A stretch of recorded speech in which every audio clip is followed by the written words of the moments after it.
ने ही तो मुझे कांग्रेस का अध्यक्ष बनाया था, जबकि मैं देश निकाले में था। आज जबकि मैं खुद से जीता हूँ, आप मुझे नहीं चाहते। ऐसा मैंने क्या किया है बापू? हम सबको अपनी अपनी आत्मा की आवाज सुननी चाहिए बोस। क्या आपको लगता है कि मैं आपके दिखावे पद से अलग चलने की कोशिश कर रहा हूँ?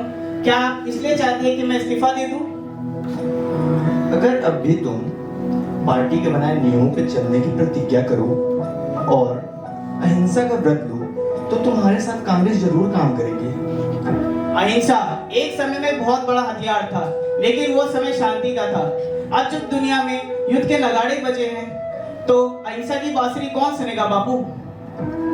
मुझे दुख है, पर इन सब बातों के कारण ही तुम पे कांग्रेस ने बैन लगाया था, और ऐसे में मुझे उनका साथ देना होगा। क्या आपको नहीं लगता विश्व युद्ध का फायदा उठा के हमें अंग्रेजों को बाहर धकेल देना चाहिए? क्या इससे अच्छा मौका हमें आगे नहीं मिलेगा? ये गलत है। दुश्मनों को उनके मुश्किल समय में दबाना गलत है। एक बार ये युद्ध खत्म हो जाने दो, फिर हम अपने स्वतंत्रता की लड़ाई कर लेंगे। प्रथम विश्व युद्ध में भी तो हमने इनकी सहायता की थी, बदले में हमें क्या मिला? रोलेट एक्ट, जलियांवाला बाग हत्याकांड। इस बार अगर शिकंजा मजबूत कस गया ना बापू, तो सदियों लग जाएंगे हमें गुलामी से आजादी पाने में। मैं ऐसे चुप नहीं बैठ सकता। इसलिए मैंने इस बार व्यक्तिगत सत्याग्रह की अपील की है। बापू, अकेला चना पूरा पहाड़ नहीं फोड़ सकता। ठीक है, अगर तुम यही चाहते हो तो फिर हम दोनों अपने अलग अलग रास्ते पे चल लेंगे। आप ऐसा क्यों कह रहे हैं बापू? क्या हमारी मंजिल एक नहीं? आप मुझे अपने से दूर क्यों कर रहे हैं बापू?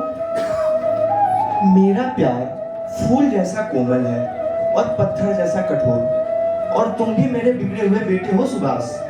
हालांकि मैं मानता हूँ मैं तुम्हारे नजरों में गिर चुका हूँ, फिर भी मेरे दिल में तुम्हारे लिए प्यार उतना ही है, चाहे हमारा रास्ता क्यों ना अलग हो। एक बार आपने ही कहा था महात्मा जी, अगर टूट जाओ तो पीछे कभी मत हटना, सत्य तुम्हारा सहायता करेगा। मैं तुम्हारे तरीकों से सहमत नहीं हूँ, फिर भी अगर तुम इन तरीकों से भारत को आजाद करते हो, तो मैं तुम्हारा पैर थपथपाने सबसे पहले जरूर आऊंगा। तो मुझे आशीर्वाद दीजिए ताकि मैं अपने मार्ग में सफलता प्राप्त करूं। मैं ऐसी फौज बनाऊंगा जो हमें अंग्रेजों से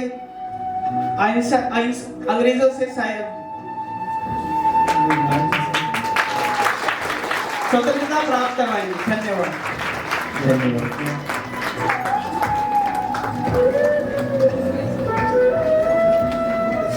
इसी दृश्य के साथ सन 1938 में कांग्रेस का वार्षिक अधिवेशन हुआ था और सुभाष चंद्र बोस जी ने आजाद हिंद फौज की स्थापना की और एक फौज तैयार की, और सभी भारतवासियों के दिल से एक ही आवाज निकली। सभी भारतवासियों के दिल से एक ही आवाज निकली कि भारत कोई भूमि का टुकड़ा नहीं है, कि भारत कोई भूमि का टुकड़ा नहीं है, बल्कि एक जीता जागता राष्ट्र पुरुष है, बल्कि जीता जागता एक राष्ट्र पुरुष है।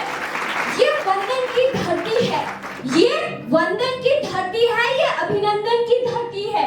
जिएंगे तो इस देश के लिए, मरेंगे तो इस देश के लिए। यहाँ की नदी हमारे लिए गंगा है, यहाँ की नदी हमारे लिए गंगा है,